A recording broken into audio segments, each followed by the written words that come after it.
Welcome to Bonjour à tous et bienvenue au webinaire d'aujourd'hui sur les conversations difficiles et la COVID-19. Premièrement, j'aimerais m'excuser du petit délai dans notre début. Nous avons éprouvé quelques difficultés techniques ce matin, donc tout est réglé maintenant, donc nous pouvons commencer. Nous sommes très heureux et ravis de votre présence. Ce webinaire fait partie d'une série de 3 séances sur les avantages d'un lieu de travail respectueux pendant la COVID-19. Je m'appelle Mélanie Virapene et je serai votre modératrice avec d'autres membres de l'équipe. Je suis la coordonnatrice aux communications chez RSA, autrement connue sous le nom d'Atlantic Region Association of Immigrant Serving Agencies. Je tiens à souligner que je suis actuellement en Mi'kmaq, qui est le territoire ancestral et non cédé du peuple Mi'kmaq. Je suis reconnaissante pour les traités de paix et d'amitié.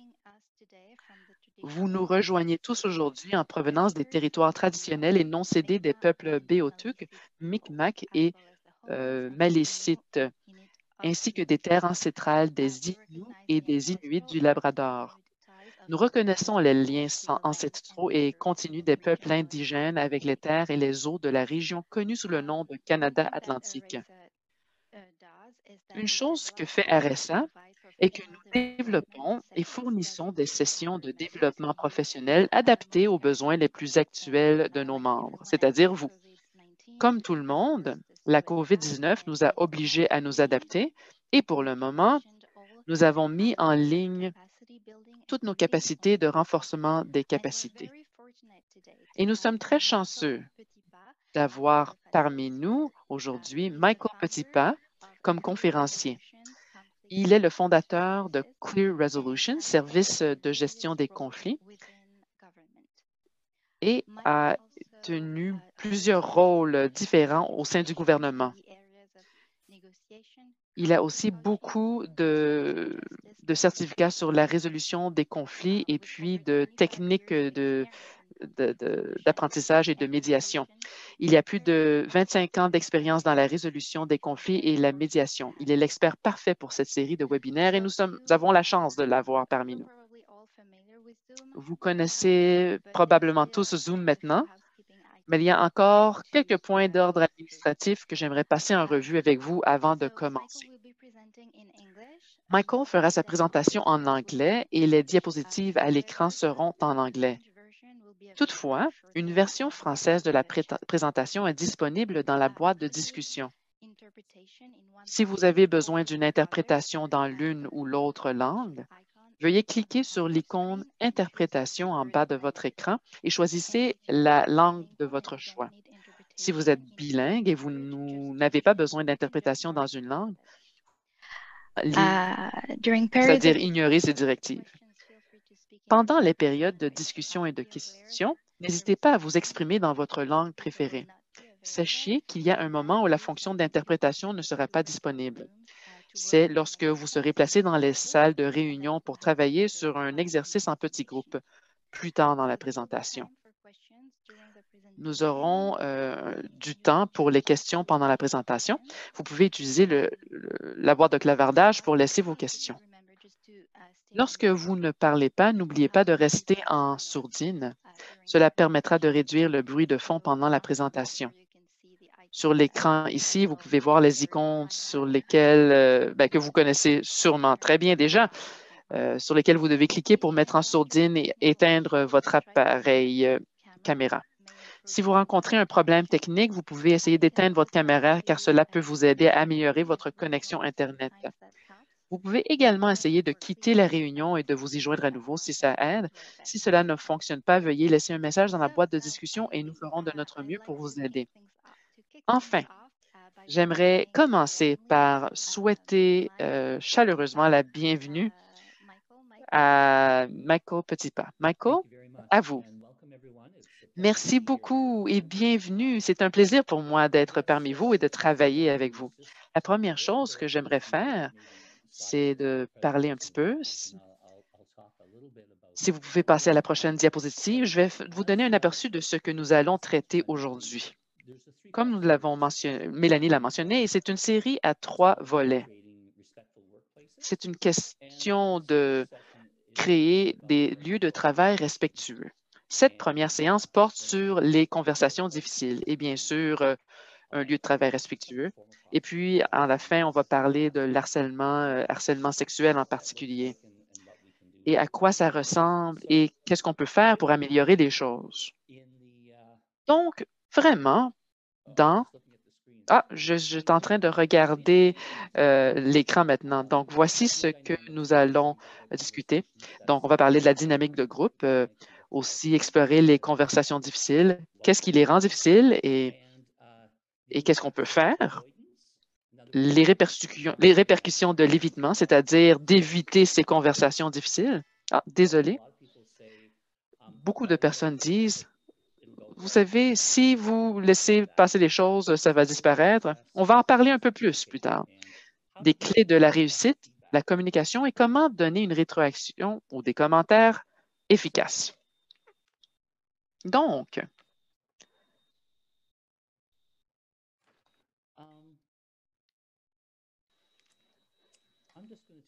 je vais prendre un petit moment. Donc, lorsqu'on parle de dynamique de groupe, comment les choses ont-elles changé pendant la pandémie de la COVID-19? Je pense qu'on peut parler au nom de plusieurs que cette dernière année était très tumultueuse et beaucoup de choses ont changé.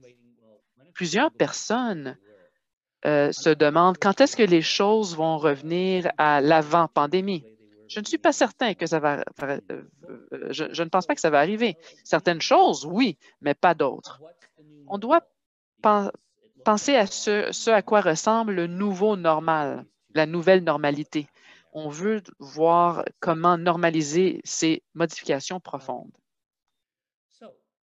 Donc, la première partie de notre discussion portera sur la communication et la collaboration. Donc, la première chose qu'on doit faire, sûrement, c'est de remettre les compteurs à zéro. On veut voir comment la situation autour de nous nous affecte et affecte ceux qui sont autour de nous. Et de trouver une façon de répondre et se demander comment faire les choses différemment. Ce que vous voyez à l'écran, c'est ce qui va être comme sujet de discussion dans les 3 séances de la série. Et on va approfondir cela un peu plus tard selon les présentations. Et des fois, lorsque nous avons plusieurs changements, des fois, on a un rôle de victime. On se demande pourquoi les choses ne peuvent pas revenir à ce que c'était avant. Mais si on veut être proactif, il faut penser à ses forces, à ses faiblesses et quels sont certains préjugés et attitudes qui sont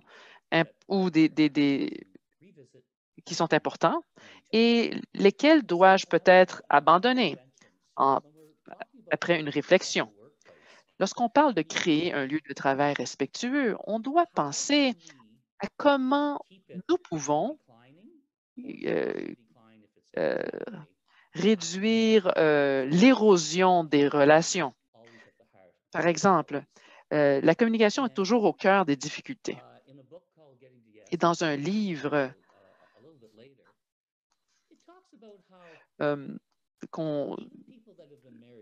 même des gens qui étaient mariés, par exemple, mes parents qui étaient mariés pendant 65 ans et ont 12 enfants, mais ils avaient quand même des problèmes dans leur communication et des fois des chicanes. Mais ça ne devrait pas nous choquer lorsque nous arrivons dans un lieu de travail, que des gens avec qui on travaille, qui ont des bagages culturels, religieux, ethniques et vécus différents, qu'on n'aura pas de problème. C'est une situation qui est mûre pour justement beaucoup d'incompréhension. Mais on doit des fois se poser la question, est-ce qu'il y a une façon où la communication ne passe pas? Comment est-ce qu'on peut éviter les commentaires, par exemple, qui peuvent démontrer un manque de respect? Donc, la communication est presque toujours au cœur des problèmes. Lorsqu'on parle de médiation et de résolution de conflits, et pendant plus de 20 ans, et puis j'ai vécu dans une grosse famille, et par expérience, et tous les livres que j'ai lus disent toujours que la communication est au cœur de tous les problèmes, des conflits, des conversations, et les conversations difficiles sont au centre. Donc, la meilleure façon de résoudre ces problèmes de communication, c'est d'avoir une bonne communication à deux voix. Et on va trouver quels sont les obstacles à cela. Et aussi, on va voir comment on peut contribuer aux communications. Euh, Souvent, lorsqu'on parle d'organisation des communications, les gens se demandent qu'est-ce qu'on se dit les uns aux autres. Mais une deuxième partie, c'est pas seulement le contenu, mais la dissémination de la communication. Pas seulement de l'amont à l'aval, mais de l'aval en amont. Par exemple, les calendriers, les dates butoirs, les rôles, les responsabilités, les projets, savoir qu'est-ce qui se passe dans l'organisme et quels sont les projets de l'organisme. Mais aussi, l'autre partie, c'est la communication interpersonnelle. C'est comment les gens parlent à un niveau personnel. Donc, on voit deux sous-catégories de la communication, les catégories officielles et celles qui sont inofficielles. Mathieu, pourrais-tu passer à la prochaine diapositive? Merci. Les autres choses qui semblent avoir changé, d'habitude, les équipes ont des dynamiques et ces dynamiques sont la formation, l'attention, la normalisation, l'exécution et la dissolution. C'est des étapes du développement d'un groupe. Ce n'est pas linéaire. Des fois, il y a un processus circulaire ou un processus d'évolution différent parce que les équipes peuvent être formées. Est-ce que certains, je ne peux peut-être pas poser cette question, mais j'imagine que vous êtes familier avec ces étapes. Peut-être au début, lorsque le groupe commence à être formé, les gens sont un peu mal à l'aise. La deuxième, c'est la tension. Peut-être que les gens commencent à s'impliquer, mais les gens ne s'entendent pas. Ils se demandent comment ils vont pouvoir travailler ensemble. La normalisation, c'est lorsque les choses commencent à se placer. L'exécution, c'est quand tout va très bien et tout le monde est préparé à faire leur travail, les processus fonctionnent. Et, et enfin, l'exécution peut s'améliorer de plus en plus, plus en plus. Donc, les résultats sont très bons. Et la dissolution, c'est soit que la personne quitte ou prend sa retraite, ou si c'est un projet, des fois, les équipes sont formées seulement pour des projets. Donc, à la fin du projet, il y aura une dissolution de ce groupe.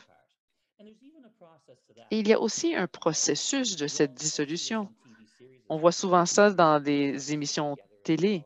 Les gens sont ensemble, ils se donnent des câlins, ils pleurent et puis ils se disent à quel point ils ont apprécié leur travail ensemble. Donc, moi, ce qui me préoccupe maintenant, comment est-ce que la COVID-19 a affecté ces groupes, ces équipes? Et je vous ai j'ai placé des mots qui pourraient vous donner une matière à réflexion avant de passer à la prochaine diapositive. Il y a plusieurs choses qui qui ont été mentionnées par des gens. L'éloignement est un impact important de la COVID-19, bien sûr. La crainte sur la sécurité, la méfiance. On a eu beaucoup de mésinformations portant sur la COVID en plus. Comment est-ce qu'on peut rebâtir cette confiance pour que les gens fassent confiance à l'équipe? Comment est-ce qu'on peut organiser le groupe de travail pour qu'il soit en sécurité, que les personnes ne soient malades et aussi, bien sûr, pas tout le monde est de retour au lieu de travail physique et des fois aussi au lieu de travail tout court. Donc, est-ce qu'on peut être inclusif? Si les gens travaillent à la maison ou dans les bureaux, c'est sûr que notre normalité est différente. Ça a un impact sur le moral. sur la stabilité financière aussi, c'est important. Et en termes de la communication, c'est difficile. Maintenant, on ne peut plus avoir des petites causeries avec nos collègues en passant par-dessus les cloisons qui nous séparent. Non, c'est vraiment beaucoup plus difficile. Donc, les choses ont changé. Donc, les charges de travail aussi ont changé. Certaines responsabilités ont changé aussi. Les processus ont changé et vont peut-être changer encore plus. Peut-être les horaires aussi. Donc, nous avons eu des répercussions à divers niveaux. Mais nous, personnellement, et aussi l'organisation. Donc, au lieu de rester dans l'abîme de la négativité et de penser aux répercussions, on va commencer à changer ça. On va voir quels sont les problèmes, qu'est-ce qu'on peut faire, chacun d'entre nous, et comment est-ce qu'on peut ériger en fait, bâtir sur le lieu de travail, bâtir pour qu'un lieu de travail soit respectueux et chaleureux même. Qu'est-ce que peuvent faire les directeurs, les superviseurs et les gestionnaires pour faciliter les choses?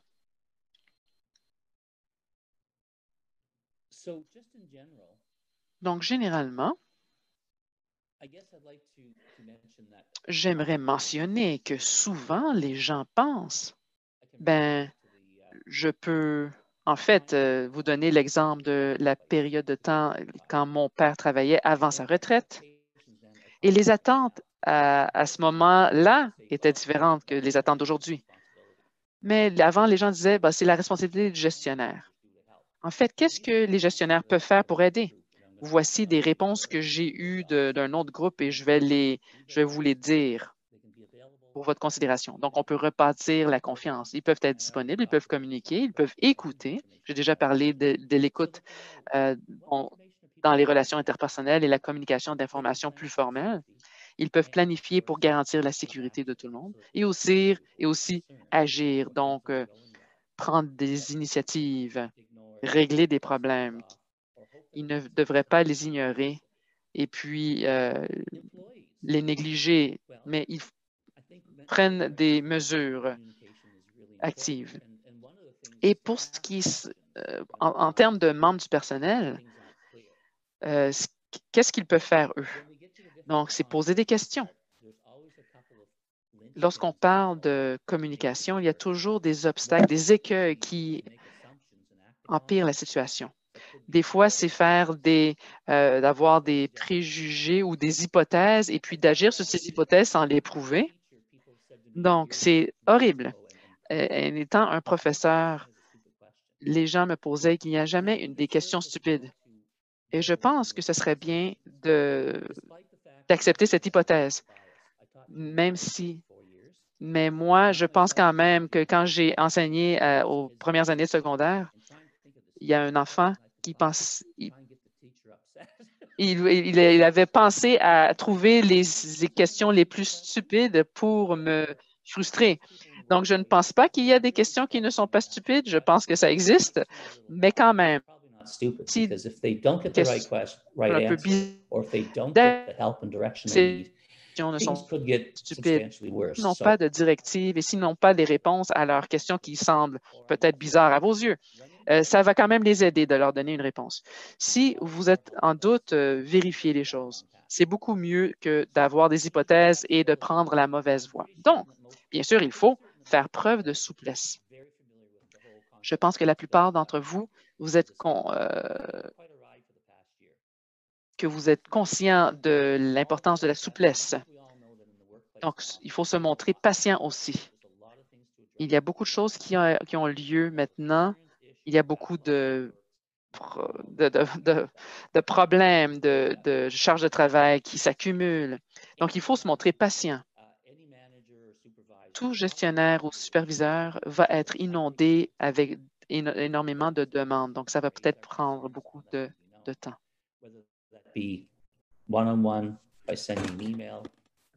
Individuellement, on envoie un courriel, un texto. Également, il faut prendre le temps d'écouter. C'est un outil fort, puissant. Alors, ça me rappelle d'un poème dans mon livre de troisième année. Et c'est un peu comme ça. Il y a un hibou bien sage sur un chien. Le plus qu'il voyait, le moins qu'il parlait. Et le moins qu'il parlait, le plus il entendait, qu'il écoutait. Et on devrait tous être plus comme cet oiseau sage. Alors, on revient au sondage. Alors, voilà le sondage.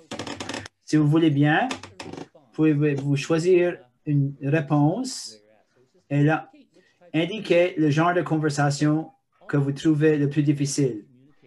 Au niveau de la communication, il s'agit de communiquer surtout quand on est mal à l'aise.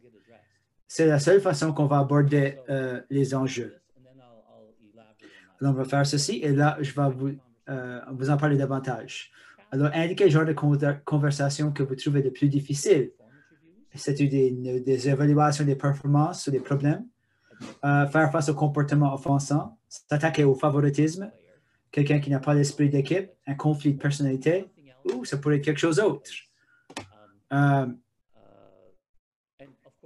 Qui se passe faire face au comportement offensant, comprend la discrimination, le racisme, tout ce qui n'est pas du tout approprié, qui nous met mal à l'aise ou autre.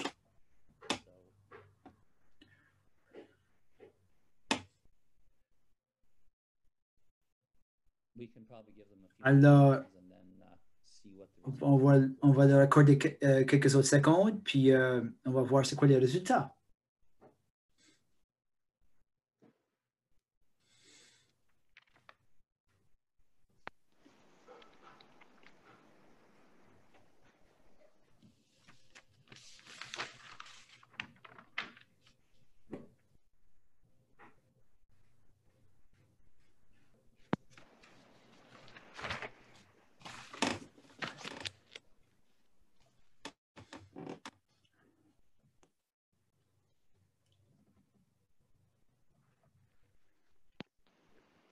Hi Mike, I just Bonjour Mike, je viens de partager les résultats sur votre écran. Voilà, ça c'est utile. Alors, ce que le groupe semble plus difficile, c'est les conflits de personnalité. Et ensuite, c'est faire face au comportement offensant. Il y en avait un pour les évaluations des performances. Ouais, ça m'aide. Alors, passons à la prochaine partie.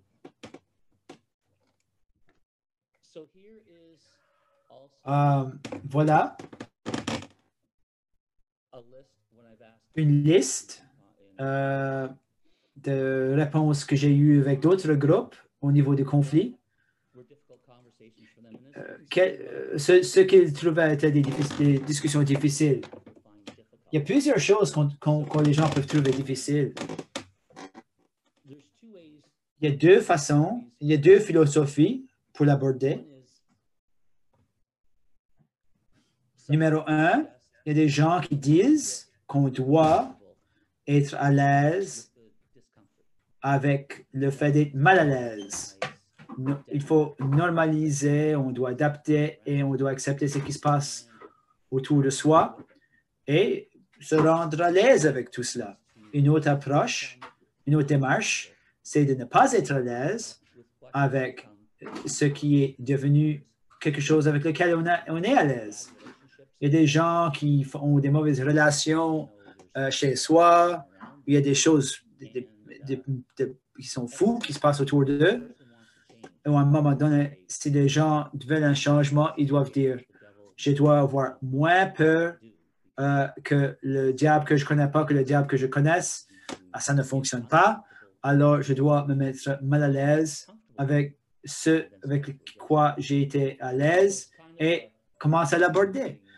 Alors, c'est un scénario qui peut porter à confusion, mais essentiellement, si ça ne fonctionne pas, peut-être qu'on doit l'aborder, avoir la discussion nécessaire pour tenter d'améliorer la situation. On peut voir sur cette liste-là, il y a des gens qui parlent de donner des rétroactions. Ce n'est pas uniquement pour l'examen du rendement, mais également des rétroactions sur des comportements inappropriés. Comment est-ce qu'on le fait sans brimer leur estime de soi? Alors, moi, j'ai des difficultés à accepter que je n'ai pas raison de m'excuser. Si je sens que c'est l'autre personne qui a commencé tout ça, eux, ils ont dit des choses qui sont offensantes et ils réagissent à ça, ils se sentent justifiés. Mais à un moment donné, on doit trouver une façon d'aborder cette discussion-là, d'une façon qui n'est pas une question de confrontation, qui est utile. C'est une conversation où on apprend.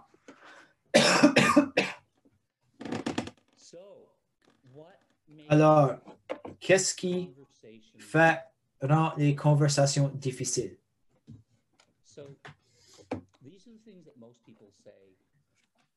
La plupart des gens disent que c'est ça qui rend une conversation difficile.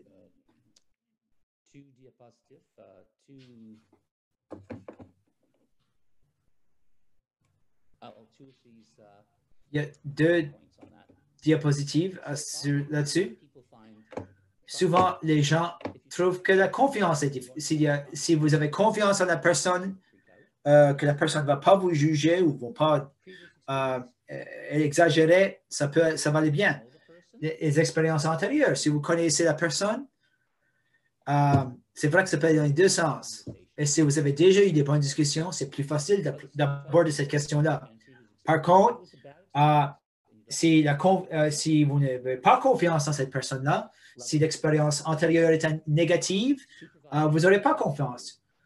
Des superviseurs qui sont nouveaux n'ont pas hâte d'aborder des questions qui doivent être abordées. Parfois, ils ne veulent pas passer un nouveau superviseur parce peut-être qu'ils pensent qu'ils ne sont pas conscients de l'environnement ou qu'ils n'ont pas le vécu nécessaire. Les présomptions ou réputations, je l'ai dit plus tôt, les présomptions, ça rend les choses difficiles. On tend à voir les oui dire, les choses qu'on a vues, on forme des opinions et des jugements, et là, on sent qu'il s'agit d'une vérité. Parfois, nos présomptions sont que des estimations.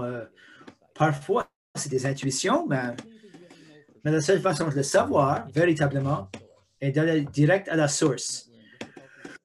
La personne avec qui on a des difficultés, c'est le manuel, comme je dis. On doit aller au manuel et dire, voilà ce que je vois, ça c'est son impact sur moi, et où en êtes-vous? Est-ce que j'ai mal compris? Qu'est-ce que vous pensez véritablement? Quelles étaient vos intentions? Et ça devient une meilleure option pour la résolution que de faire des présomptions et d'agir comme ça. Ça peut empirer la situation. Parfois, les gens ne veulent pas entamer des discussions difficiles parce qu'ils ont crainte d'envenimer les choses ou ils craignent les représailles si l'autre personne n'a pas le résultat escompté. Ce qui est le plus important au niveau des conversations difficiles, c'est que plusieurs personnes les évitent. On présume, bon, ça va s'en aller. Dans toutes les années que je fais ce travail-là, il y a beaucoup de preuves qui suggèrent que ce n'est pas le cas. Les situations s'enveniment, s'empirent, et la personne finit par quitter ou est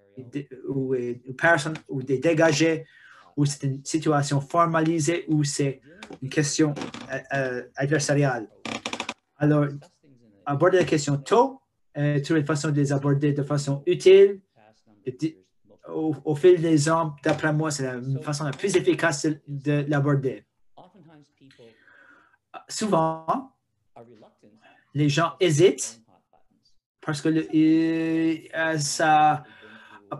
les propres choses qui les suscitent chez eux ou l'autre personne. On craint de susciter une réaction de l'autre personne. Et les émotions jouent sur le fait qu'on est suscité. Qu'une personne nous insulte ou nous dit quelque chose qui est offensant, c'est facile à réagir. Et est-ce que c'est vraiment une question de moi ou est-ce que c'est une question de leur présomption? Peut-être que ça va mal pour eux aujourd'hui. Voilà les choses qui compliquent la situation. Matthew? So now, were there any questions so far Est-ce on qu'il this? y a des questions jusqu'à date? Solange n'est plus. Yes, Mike, we Branché. have one. Yeah, we Oui. have one. Nous avons une question. And that is, what models of rebuilding trust have you found most Quels sont les modèles de la refonte de la confiance que vous avez trouvé la plus utile? Oh, il y a plusieurs modèles pour rétablir la confiance. I'm pretty sure I've got one a little later, but I'll go J'en ai un peu plus tard, mais je vais vous le présenter maintenant. the things I've read about Les choses que j'ai lues au sujet de rétablir la confiance accessibility, touchent l'accessibilité, approachability, l'abordabilité and honesty. et l'honnêteté. And it's interesting, many of them are kind of like the chicken or the egg. C'est un peu la poule ou l'œuf, n'est-ce pas? Quand on rétablit la confiance, If you're in the management team, disons que vous faites partie du parti patronal, on doit s'assurer que les choses sont sécuritaires et propres, qu'on donne tous les renseignements aux gens, qu'on réponde à leurs questions. Et surtout, si on vous pose des questions et vous ne connaissez pas les réponses, I come from an era where they say moi, je vais à une époque où on dit n'importe quel renseignement, on ne doit jamais dire qu'on ne sait pas, parce que là, on perd leur confiance et on perd leur respect. Depuis les dernières 2 décennies, ça tout a changé. Les gens, surtout les personnes plus jeunes, disent, bon, si tu me mens, j'ai perdu confiance en toi. Je ne vais jamais plus te croire. En fait, c'était dans ma classe de 5e année, en fait, quand j'ai enseigné à l'école élémentaire. Ils les voient les choses telles qu'elles sont. Si on leur promet quelque chose et on ne livre pas la marchandise, on perd la crédibilité et c'est difficile de la rétablir. Ça prend longtemps. Si on dit quelque chose et on fait le suivi, ils vont avoir confiance en vous, ils vont vous dire des choses. La chose la plus importante au niveau de rétablir la confiance, c'est que la porte soit ouverte. On doit être accessible. Parlez aux gens et faites-leur savoir que vous êtes abordable au niveau de votre réaction et surtout votre écoute. Écoutez à ce qu'ils vous disent et réagissez en fonction de ce qu'ils vous disent et montrez que vous êtes prêt à travailler avec eux plutôt que de vous exciter et de faire des présomptions et de vraiment faire un grand cas de cela. On doit maintenir la confidentialité, bien écouter et travailler pour arriver à une bonne résolution. Ce sont les aspects les plus importants de tout modèle de rétablissement de confiance. J'espère que ça répond à votre question. Autre question que je peux répondre?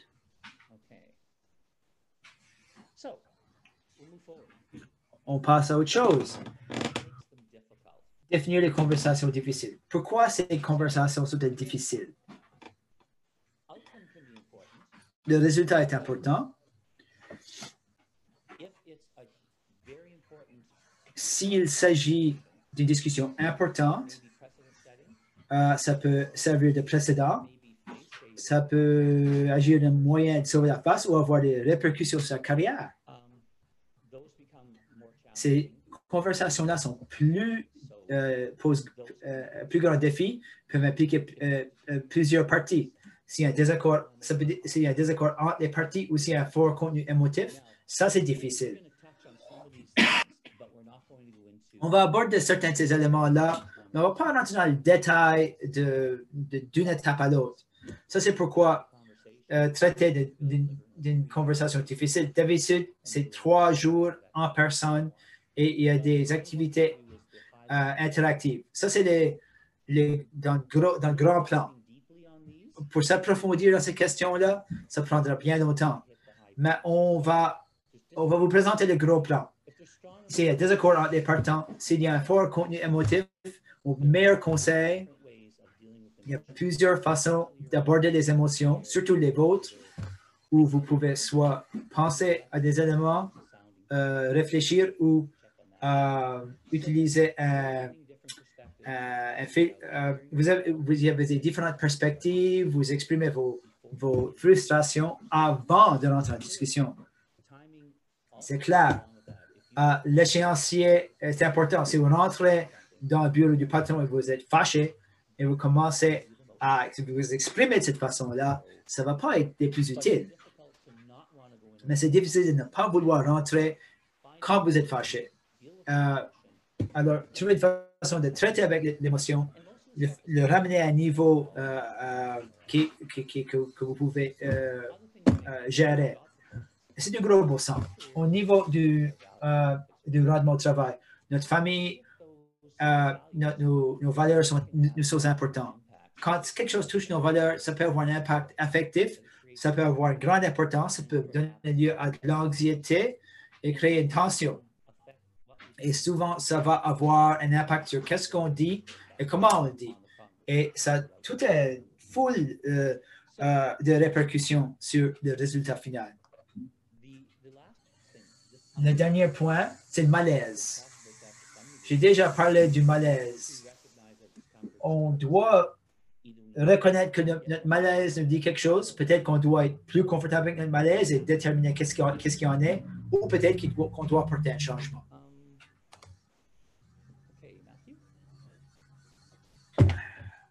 Prochaine diapo.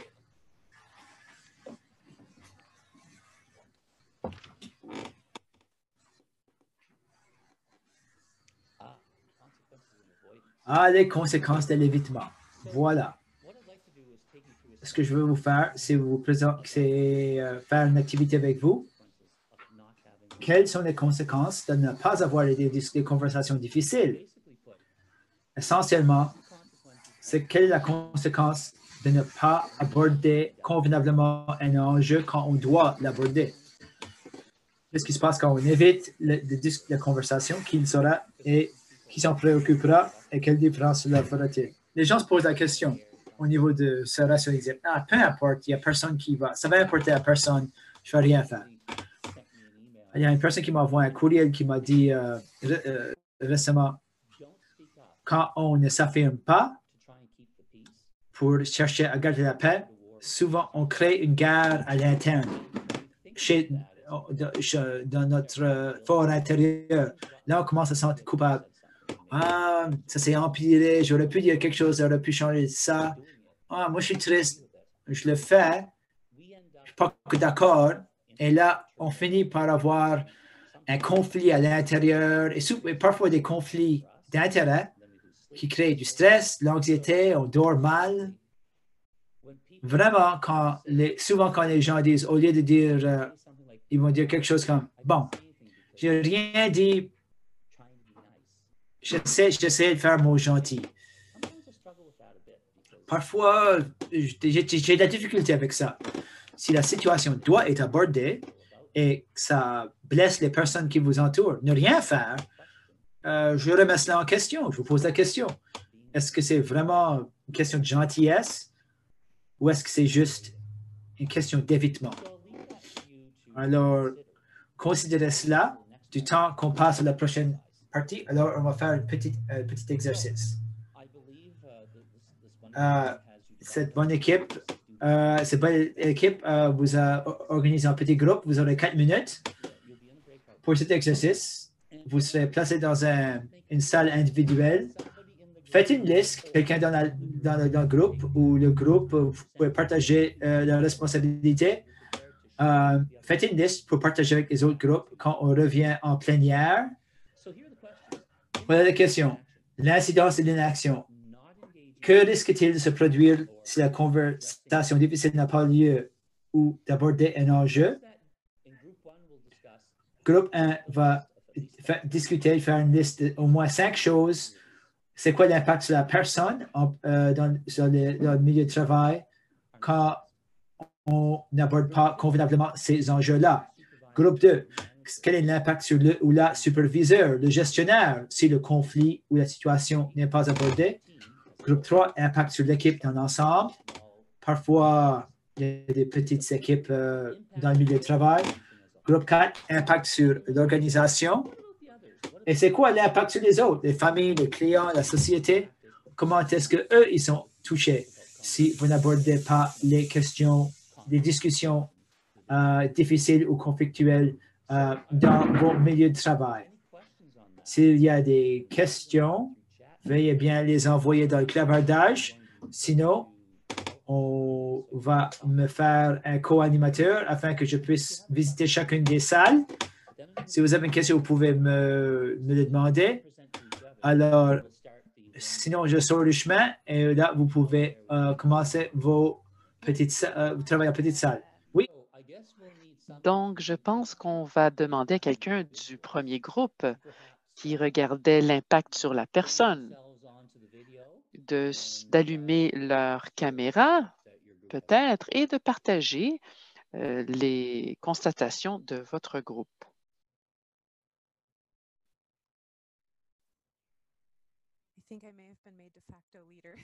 Peut-être qu'on m'a choisi comme chef de facto. Donc, on avait une discussion très robuste et je pense qu'on a conclu qu'il y a plusieurs différents impacts qui peuvent avoir lieu. Donc, le stress de l'inaction, un manque d'opportunités pour l'apprentissage et la croissance, un moral négatif et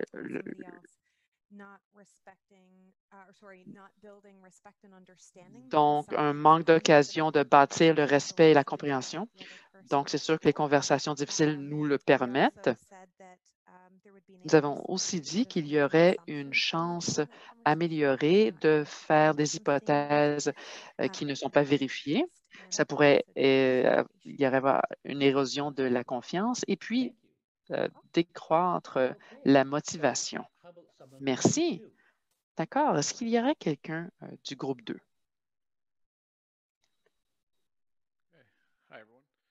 Bonjour. Nous avons regardé cela de deux points de vue. Lorsque les conversations difficiles ne sont pas amenées au superviseur et puis le superviseur ne s'implique pas dans ces conversations difficiles. Donc, un des impacts, si les choses ne sont pas amenées au superviseur, donc il y aurait un problème avec le moral de l'équipe.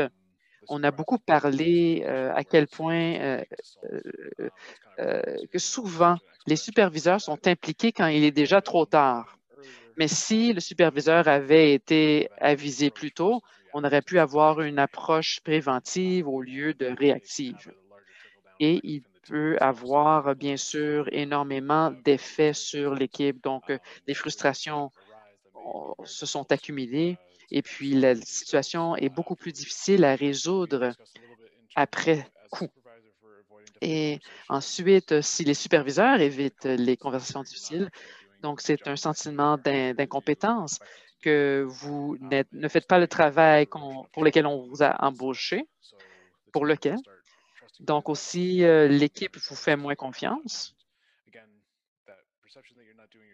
Donc, la perception que vous ne faites pas votre travail, vous, en fait, ne confrontez pas les gens avec des conversations difficiles qui sont essentielles à votre travail, qui sont essentielles au fonctionnement d'équipe. Merci beaucoup. Et le groupe 3?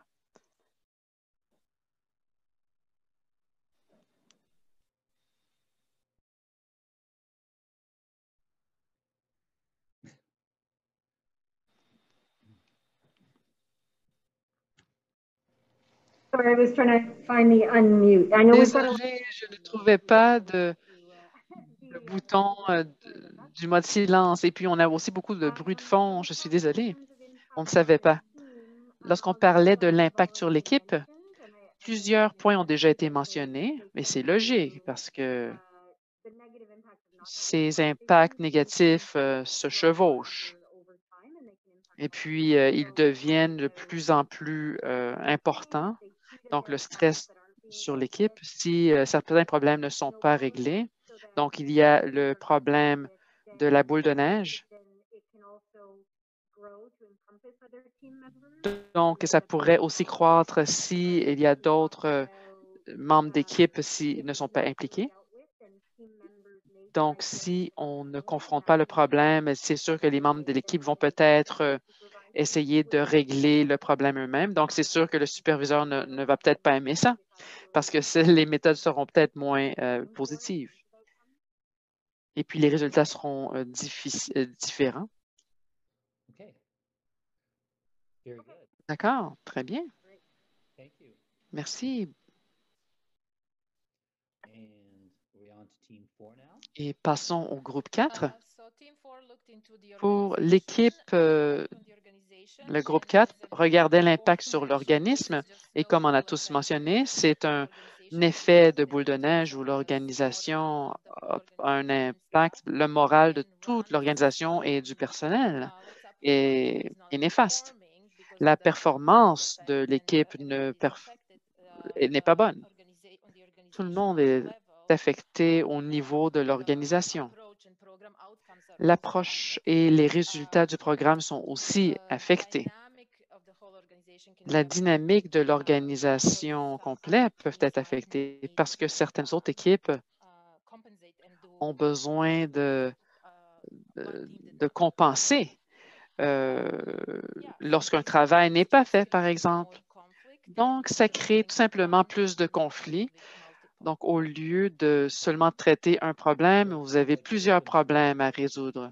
Donc, c'est un petit peu comme une étendue des villes. Ça n'arrête jamais. C'est bien ça? Oui, c'est ça. Et oui, on dirait que les organisations perdent le contrôle sur ce problème, sur la situation. Okay. Thank you. D'accord. Merci. How about group 5? Et qu'en est-il du groupe 5?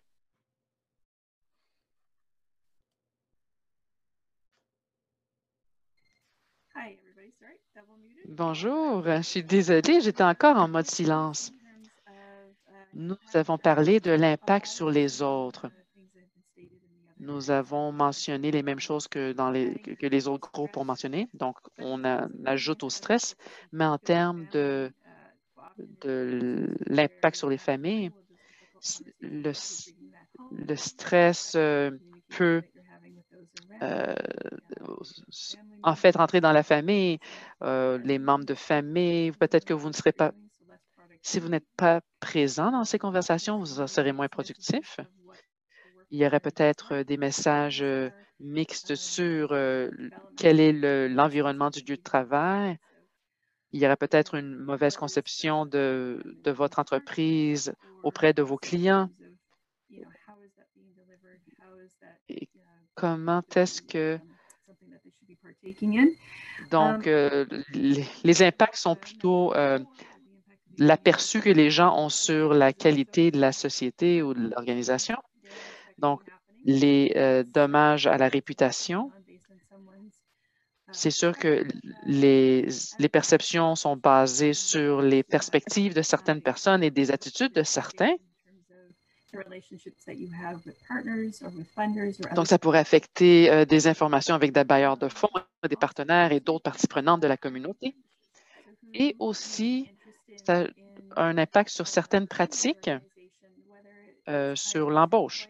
Si quelqu'un veut se joindre à l'organisation comme bénévole ou employé, peut-être qu'eux vont avoir une mauvaise perspective ou une mauvaise vue de ce qui se passe dans cet organisme.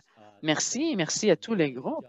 Vous avez fait un travail excellent de résumer ce que je vous aurais dit, essentiellement.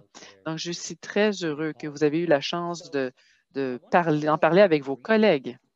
J'aimerais résumer rapidement que lorsqu'on regarde cela d'un point de vue plus élevé, comme d'un balcon, par exemple, que ne pas traiter ces problèmes, ça s'empire, tout s'empire.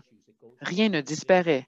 Et vous avez bien soulevé des points très importants, donc qui partent de la personne individuelle et à l'équipe et à l'organisation. Donc, c'est pour ça que j'ai parlé du superviseur, de la personne elle-même, au superviseur, à l'équipe, à l'organisme, mais vraiment à la société en général. Donc, c'est exactement comment les problèmes s'amplifient et deviennent plus destructeurs. Donc, je ne veux pas rester sur ce point négatif toute la journée, mais ce qu'il faut se rappeler, c'est qu'il y a deux coûts essentiels impliqués dans le retard à traiter des problèmes. L'un des coûts porte sur le domaine humain. Tout ce que vous avez dit, vous avez parlé du côté humain et l'autre, l'impact financier. Donc, l'anxiété, le problème de stress, la fatigue, la dépression. Et même les gens appellent pour prendre des congés de maladie ou des années sabbatiques, par exemple. Donc, d'autres personnes quittent et puis ça pourrait créer un processus qui se perpétue soi-même. Et ensuite, des problèmes financiers. Si la personne sont assez désabusées, c'est-à-dire désabusés, oui, ils vont peut-être quitter et puis ça crée des problèmes financiers. Donc, si vous êtes un organisme de service, vous parlez avec des clients et j'ai un commentaire qui n'est pas sexiste, mais qui peut-être semble sexiste. En fait, certains d'entre nous, moi, un garçon qui coûte 10 $ pour aller me chercher, pour aller me faire coiffer, parce que je ne ressemble pas à un chef-d'œuvre. Mais ma sœur, ils développent une relation avec leur coiffeuse. Puis si cette coiffeuse déménage plus loin, ce n'est pas inhabituel que les clients vont aller voir cette coiffeuse, même si c'est plus loin, parce qu'ils ont développé une relation de confiance. Et donc, on peut perdre beaucoup d'expérience, de connaissances et de clientèle à cause de cette perte dans la communication et dans la relation de respect. Et ça peut rendre les choses très difficiles. Quelqu'un d'autre a mentionné, c'est difficile pour une organisation d'embaucher de bonnes personnes et de les garder. Si la réputation d'être un lieu de travail minable les précède, les atteint avant vous. Donc, c'est en fait un problème très sérieux. Et souvent, on n'aperçoit pas ces problèmes. Ils sont en fait invisibles. Donc, il s'agit beaucoup plus de quelque chose que Bob a pris ma place de stationnement et puis maintenant, on aura des gros problèmes à cause de ça. Non, ce n'est pas ça. C'est plutôt des problèmes qui sous-tendent les relations et qui vont en fait devenir infectieuses, si vous voulez, et puis vont croître. Donc, on va regarder maintenant l'impact sur, en fait, l'inaction. Et puis, je pense qu'on va refléter ce que vous avez déjà dit. Vous avez fait un bon travail, comme j'ai mentionné. Passons à la prochaine diapositive. Si c'est un problème de performance, cela va demeurer non résolu. C'est-à-dire qu'on ne va pas la résoudre. Ça devient une nouvelle normalité. Et le plus grand problème, c'est que le manque de confiance est une voie à...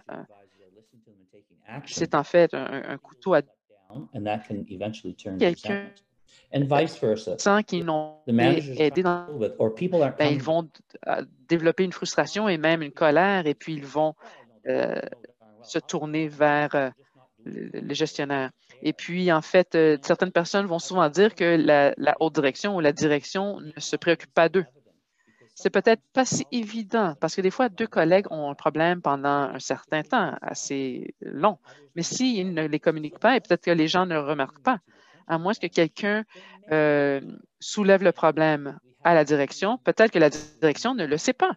Donc, il faut travailler dans la sphère de notre humanité qui, en fait, implique qu'on ne sait pas tout le temps. En fait, c'est vrai pour moi. Donc, on veut rester en fait, à l'affût de toutes ces choses. Quelle est la prochaine diapositive? Donc, l'inaction n'est pas sans conséquence. Donc, comme je vous ai dit, il se peut que les mécontentements grandissent au sein de l'équipe. Quelqu'un d'autre doit prendre la situation en main. Donc, c'est comme le problème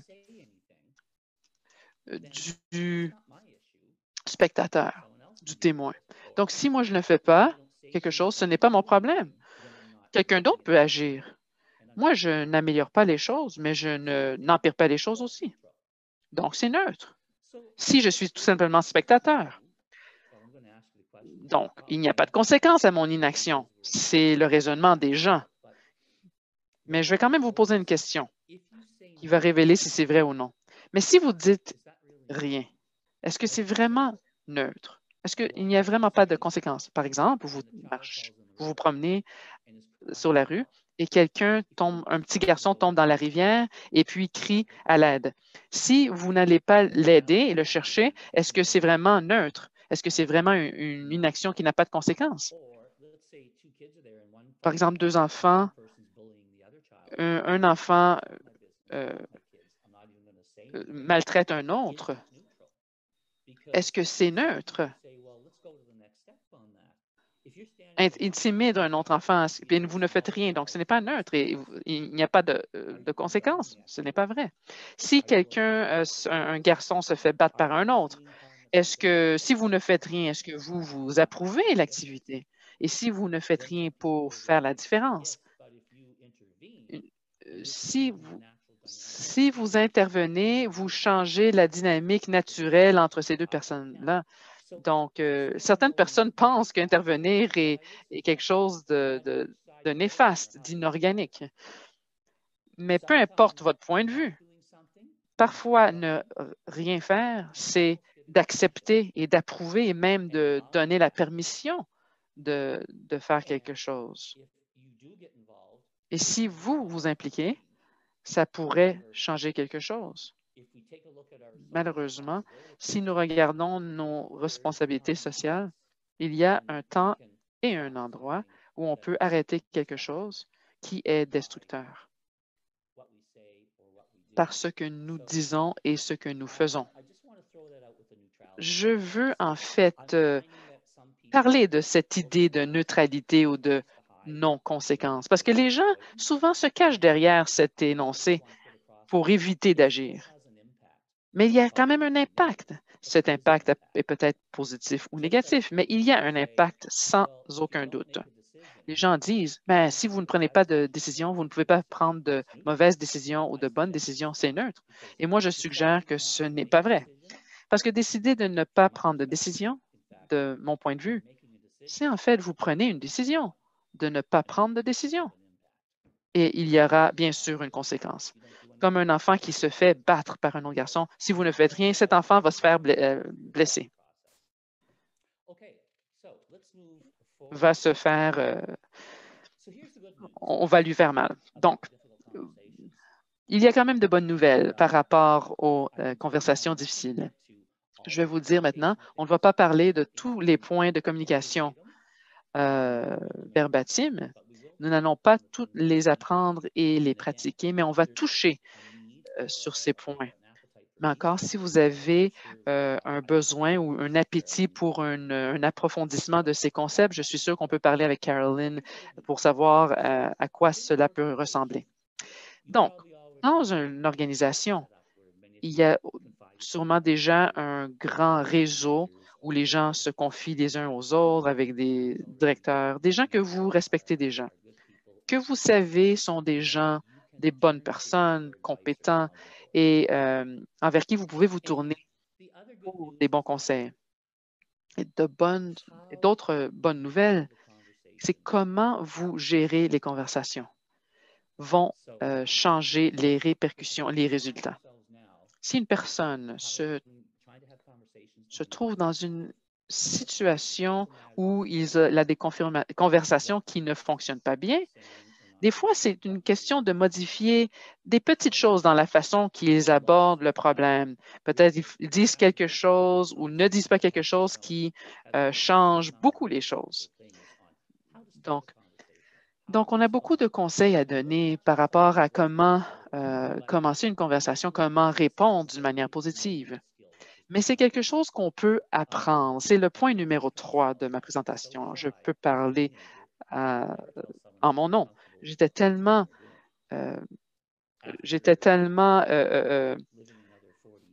je ne savais pas parler aux gens. Et puis, Quand j'étais un petit garçon, j'étais tellement timide que je n'étais pas capable, en fait, de m'exprimer et de dire si quelqu'un faisait quelque chose de mal. Mais il y a des choses que nous pouvons faire, comme vous pouvez voir, j'ai changé. Donc, il y a des choses qu'on peut faire euh, euh, pour changer la qualité de nos conversations. Des fois, on peut utiliser ces techniques à la maison et des fois dans les autres sphères sociales. Par exemple, utiliser les messages de « je ». On peut permettre à la personne à qui l'on parle d'être plus confortable et on peut mieux gérer les émotions. Aussi, on peut changer notre perception des choses et nos hypothèses. Souvent, on pense savoir quelque chose, mais après si on refuse de le faire et on refuse de juger ou de juger d'une manière précoce, c'est incroyable de voir à quel point on peut apprendre beaucoup de choses et ça peut changer comment on voit les choses. Voilà pourquoi les communications sont tellement importantes.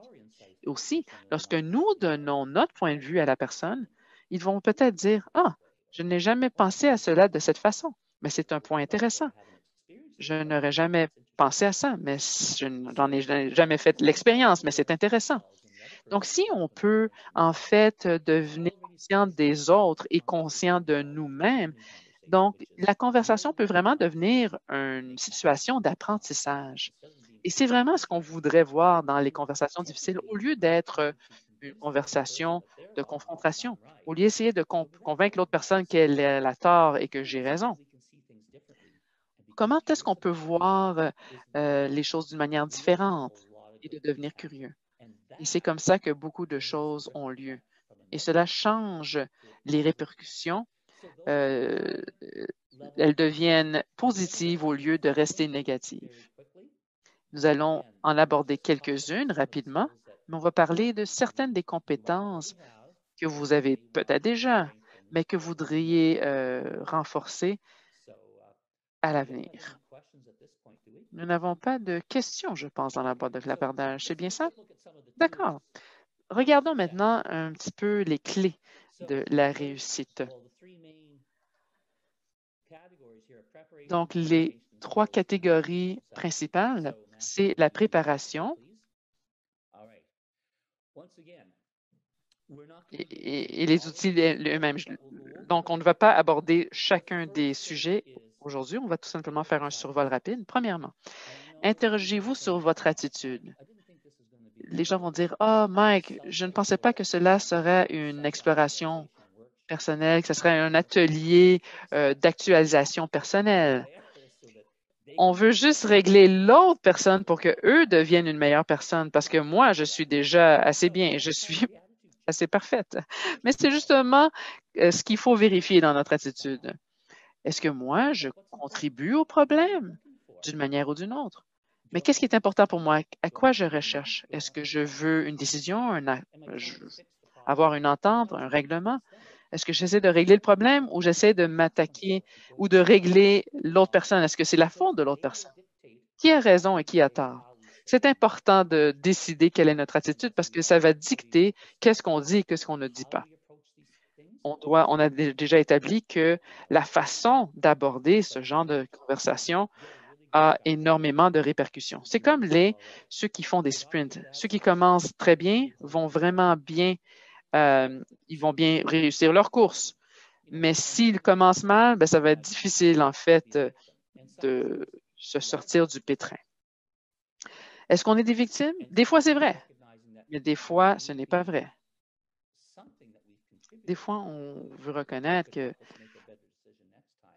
des fois, on a contribué quelque chose qui va nous permettre de prendre une autre décision.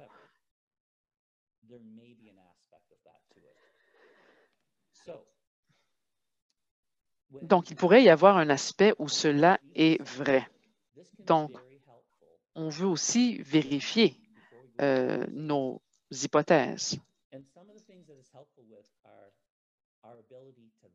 Des fois, notre habilité, en fait, des fois, on a tout simplement besoin d'avoir quelqu'un qui va nous écouter tous nos problèmes.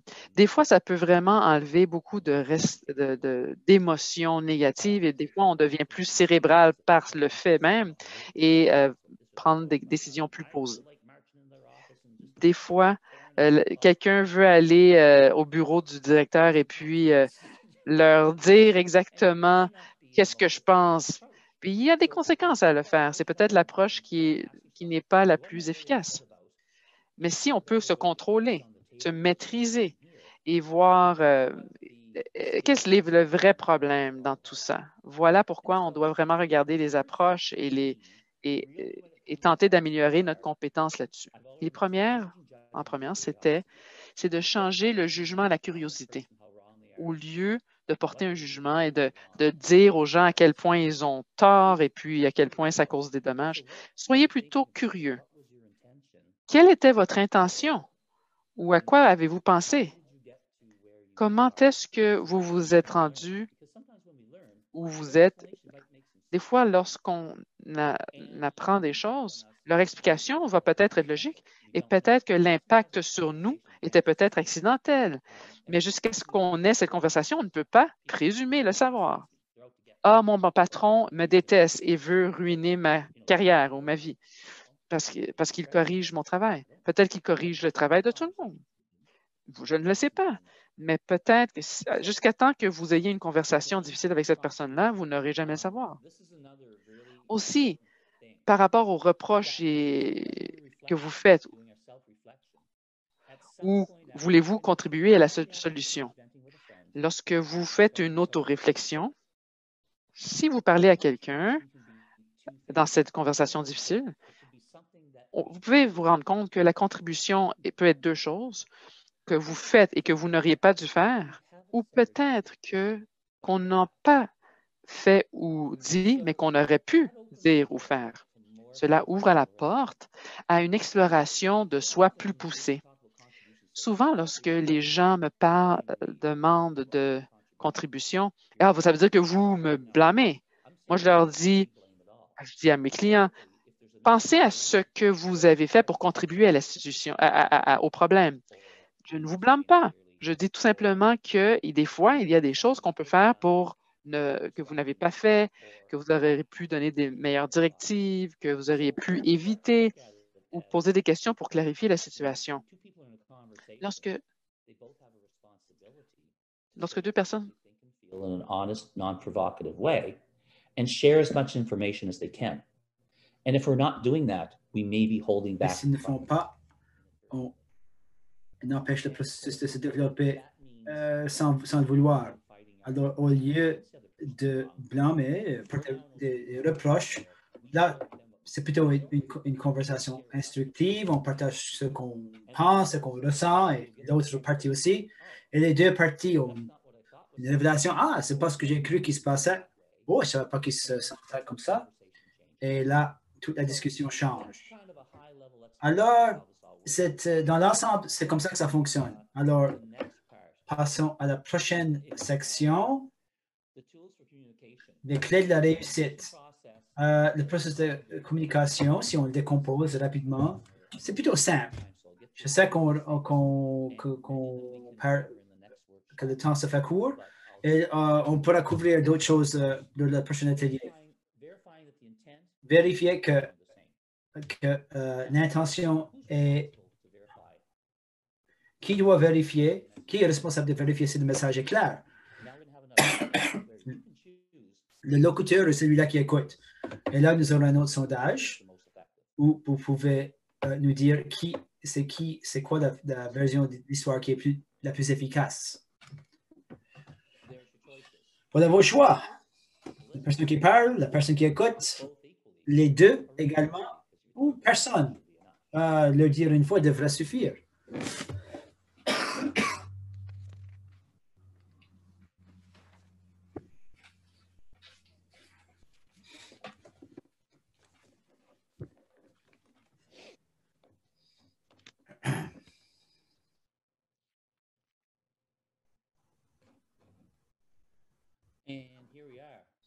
Et voilà. Ah, les deux également. On peut mettre fin au sondage, s'il vous plaît. Les gens ont surtout dit les deux également. Pour ajouter à cela, brièvement, la plupart des gens présument que ça signifie que tout le monde est responsable de 50%. Alors, parlons-en à un autre niveau. Disons que c'est ce scénario. Est-ce qu'on peut faire un écran vide?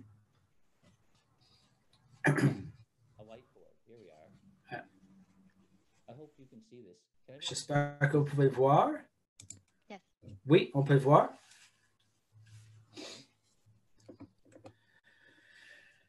Well, there's part in here that stop sharing. Okay.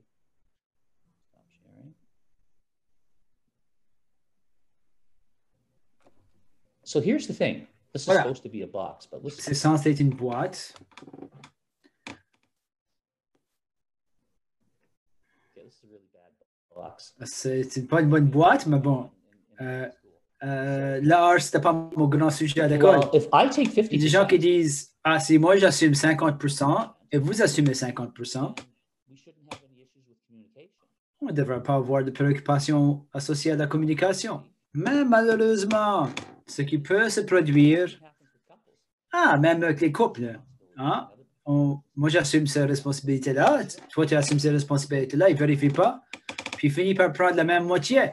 Alors, les deux travaillent sur la première partie et la deuxième partie n'est pas faite. What if each party of the Et qu'en serait-il si chaque partie, la personne qui parle, la personne qui écoute, assume 100% de la responsabilité, et ça change. nothing falls through the cracks? Il n'y a rien qui tombe entre And they can have a les mailles.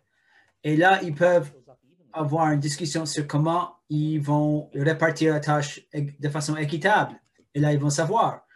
Ça peut être là, ça peut avoir l'air élémentaire, mais c'est intéressant de voir comment ça peut fonctionner dans le milieu de travail. I believe someone else has the Il y a PowerPoint. quelqu'un Or did d'autre I mess qui that a up when I hit that button? le PowerPoint. Ah, voilà, c'est ça. Merci, Matthew. Okay. So let's have a quick look Alors, at these tools. regardons aux clés de la réussite. If we could go forward to Si- page 29, please. Est-ce qu'on peut aller jusqu'à... Passons à la diapo 29.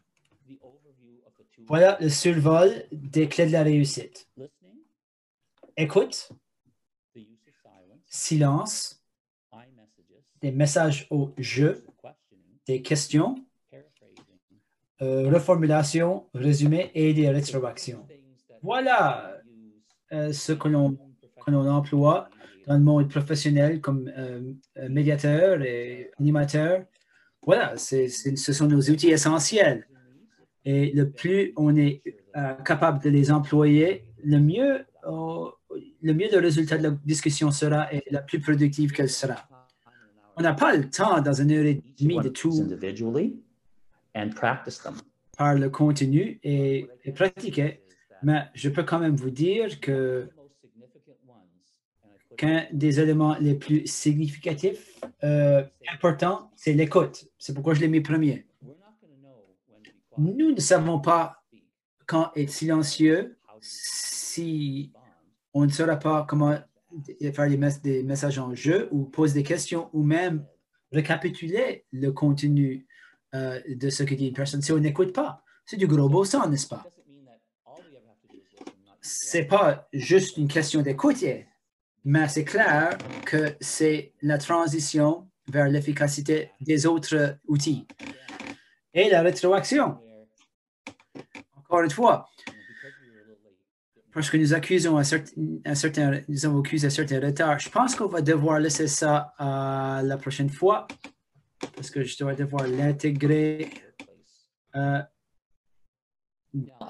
la section sur un milieu de travail respectueux. Ce que moi je dois savoir maintenant, de partir de vous, si vous avez l'intention de suivre le deuxième atelier, est-ce qu'il y a des éléments que je veux m'approfondir? Est-ce que vous pouvez m'indiquer cela sur votre formulaire d'évaluation afin que je puisse bien planifier cela? Alors, sur la prochaine diapo,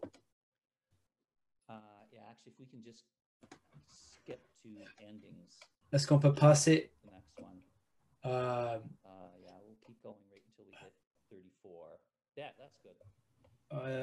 La fin. Accord clé. Ce qui est intéressant, à la fin d'une discussion, surtout si c'est entre un employé et un superviseur, c'est une bonne idée probablement. S'il y a un problème qui doit être abordé, les gens en ressources humaines diront qu'il y ait un mémorandum par écrit, on indique le temps, la date.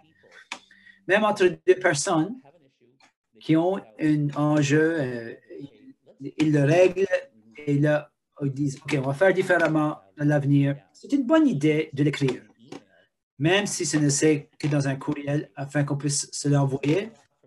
Voilà, c'est ce que j'ai retenu dans la discussion. On planifie ceci et qui va faire quoi afin qu'on ait une compréhension unie de comment on va procéder. C'est un plan d'action. Les gens qui disent il y a plein d'actions à moins qu'on l'écrive. Tout le monde est sur la même longueur d'onde et ça aide véritablement au fil du temps, même avec de bons accords entre les temps. Les gens peuvent se mettre à oublier des choses. Est-ce que je suis censé faire ça ou est-ce que c'est lui? Si ça fait mal, est-ce qu'on va passer au superviseur ou est-ce qu'on va se reparler? C'est bon d'avoir une bref note qu'on partage. Les gens n'aiment pas le courriel. S'il y en a un qui respecte la confidentialité et on garde ça entre nous, alors s'il y a des questions à l'avenir, vous pouvez revenir au document et dire, ah bon, on s'est attendu sur ça et il n'y aura pas un autre malentendu et on peut aborder ce qui c'est l'enjeu qui se présente à ce moment-là. Et voilà. C'est plutôt ça. Conseil pour rédiger un accord clé. Oui. Si c'est une discussion employé-employeur, c'est important d'être ciblé sur l'avenir. Ça développe la confiance, la communication et le fait que ce soit clair. Oui, on doit discuter de ce que l'enjeu est. Et voilà, on s'est entendu ainsi. Qu'est-ce qui va arriver à l'avenir et comment on va l'aborder et qu'est-ce qui va être mieux. Ce que chacun d'entre nous va faire, établir des objectifs clairs, mesurables, cohérents et là, déterminer le suivi. Combien souvent doit-on se rencontrer? Une fois, deux fois, une fois par semaine, une fois par mois? Il faut l'écrire.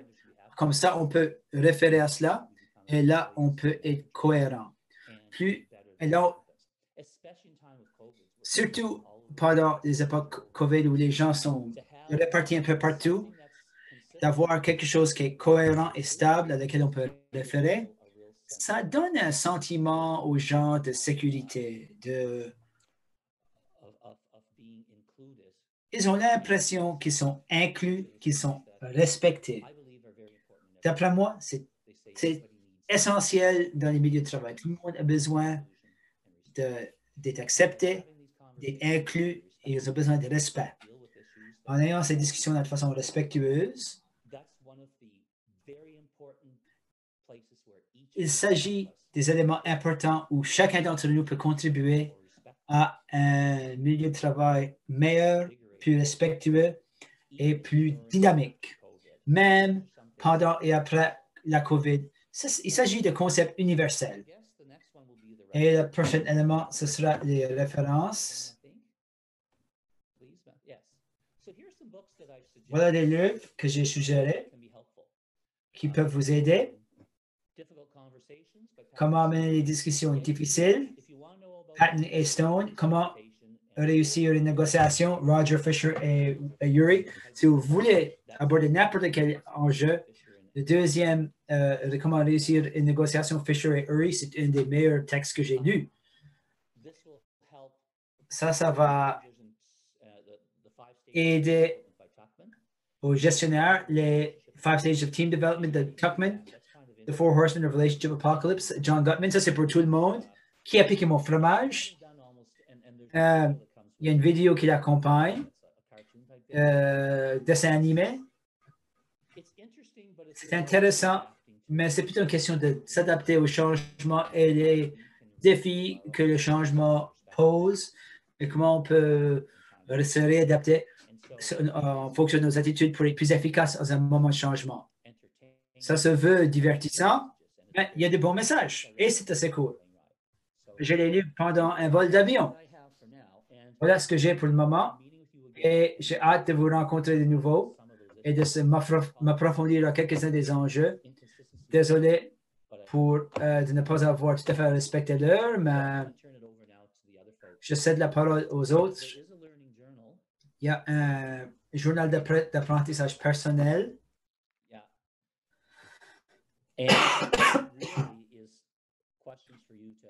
Ce sont des questions que vous devez poser pour vous-même. Quelles sont mes forces? Sur quoi dois-je travailler? Et maintenant, quand je rentre dans le milieu de travail, qu'est-ce qu'un élément que moi je peux faire pour aider à rendre le milieu de travail plus respectueux? Est-ce qu'il y a une question difficile qu'on a remis, qu'on va peut-être vouloir entreprendre ou entamer? Ou peut-être qu'on voudra en discuter avec quelqu'un pour obtenir davantage de direction d'aide pour comment l'aborder pour faire que ça aille bien. Et également l'évaluation. Mélanie et l'équipe vont faire cela. Je vous remercie d'être impliqué. Et j'espère que vous avez apprécié la séance et que vous avez hâte, comme moi, de nous approfondir dans les éléments et comment on peut travailler de façon collective, massive, pour se relancer suite à la COVID et faire que nos milieux de travail soient sécuritaires, respectueux et ce sont des places où on veut tous être. Merci tellement, Mike. C'était fantastique. Une présentation des plus riches. Je suis sûr qu'on va laisser la réunion avec la trousse d'outils qu'on pourra employer quand nous avons des discussions difficiles. Et nous avons hâte de nous approfondir lors des prochaines séances. Merci de votre participation aujourd'hui. In a few minutes, you'll receive an En quelques minutes, evaluation vous form. allez recevoir un formulaire d'évaluation par courriel. Et si vous pourriez, s'il vous plaît, prendre 5 minutes pour répondre au sondage, ce sera beaucoup apprécié. In 2 weeks On for vous part verra dans 2 semaines pour la deuxième partie de la série, on November 7th. le 17 novembre. Merci bien tout le monde et à la prochaine. Et je vous souhaite une belle journée.